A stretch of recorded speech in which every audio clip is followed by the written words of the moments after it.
Alright, so it is once again a new month and time for a new channel update. It's a bit of a stretch calling this month new now, I guess, but we're still in the first half, so I'm sticking with it, damn it. This time we're going to talk about how things are going both for the channel and for me. We're going to talk about video creation and the YouTube algorithm, about legacy and making cinematic Minecraft content, about snapshots, and about my upcoming challenge. I'm gonna start backwards compared to what I've normally done in these videos. Let's take a look at how we're doing, and let's start with Twitch. The Twitch channel has been in a steady decline for the last several months. There's no nice way to say that, it's just pretty clear. Viewer numbers and new follower numbers both dropped to a new low that you'd need to go back to the very beginning of 2020 to find a lower mark for.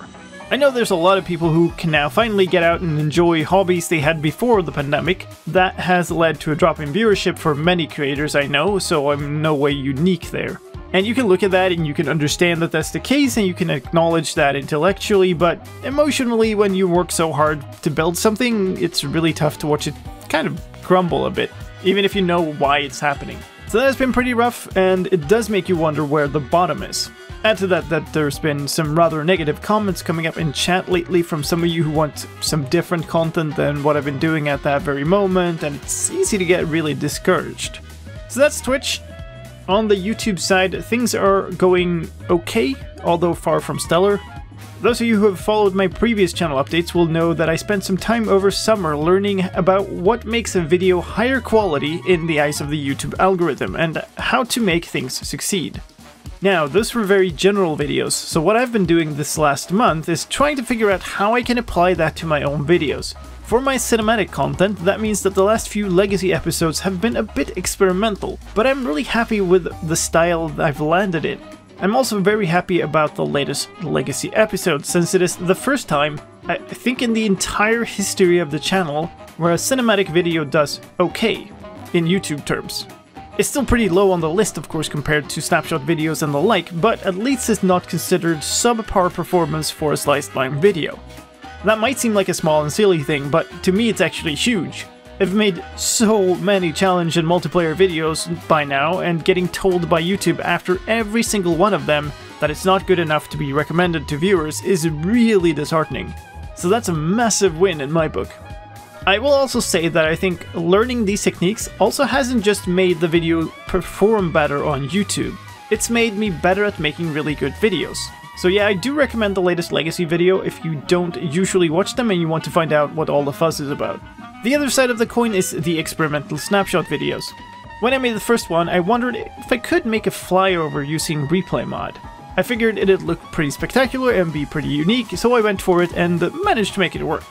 It led to an absolute flood of comments about how to get shaders in the experimental snapshot. Now that isn't what I did, and I had the information about that readily available, but that didn't really matter. People kept asking anyway, and as you know, viewer interaction is highly rewarded by the YouTube algorithm. So as an experiment, I kept making these videos with shaders, and I've explained how it isn't actually being made in the experimental snapshot, but still get lots of comments about it, to the point where it kind of became a meme. I really don't like this. It's basically a situation where YouTube is rewarding creators for leaving out some crucial bit of information from a video, which really isn't what I like to do. So it's not something I'm going to fall for and adapt to. Sucks, but that's an opening into the algorithm that I'd rather leave closed. Experimental Snapshot 7 was said to be the last experimental snapshot, and regular snapshots have been said to start this month. So with that, we're going to go back to a more regular style of snapshot videos. I'm still going to apply what I've learned to them as well, which might lead to some changes in the format, but you definitely will recognize those videos when they start arriving. More YouTube stuff. I started out experimenting with shorts recently.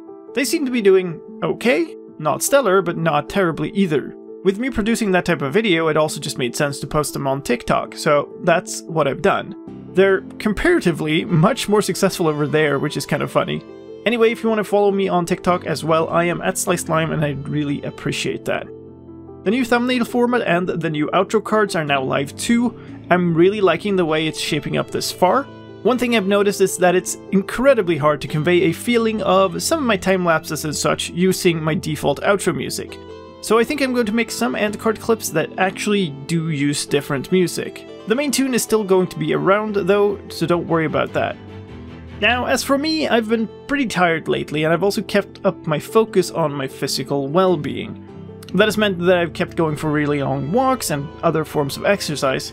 I've also kept up a really strict eye on my diet. It's doing me good. I've lost something like 5 kilos and I feel a lot stronger.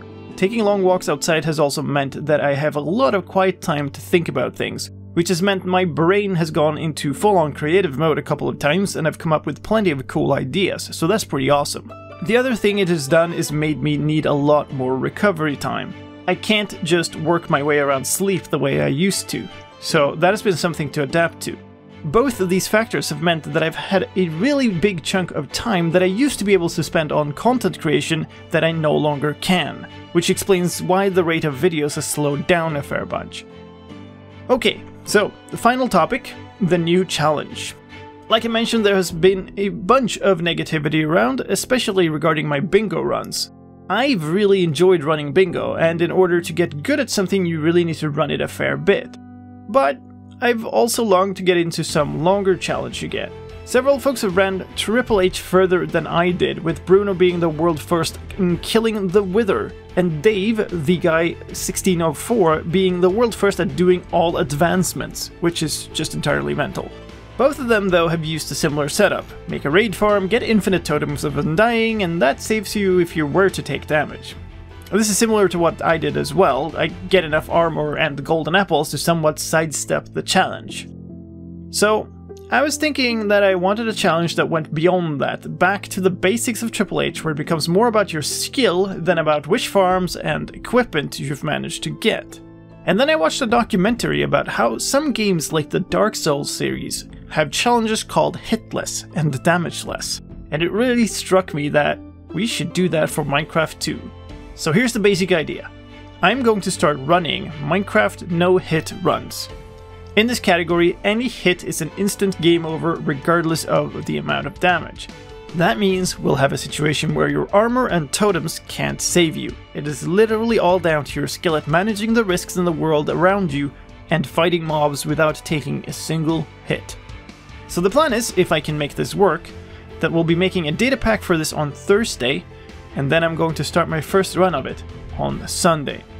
I'm also going to try to post summaries similar to what I did for Triple H on the main channel, at least to begin with, to see how things work out.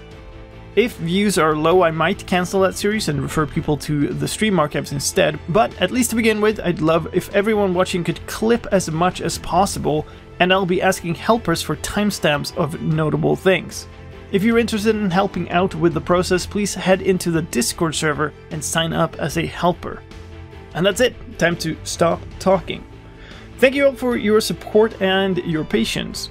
I really do appreciate all of you, and of course a special thank you to all of my supporters, be it YouTube members, patrons, or Twitch subscribers. Thank you, and take care. slicedlime out.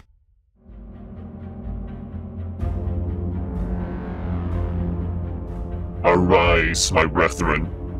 We require the power of your essence. Slay these creatures and litter the ground with the roses of death. The world is ending.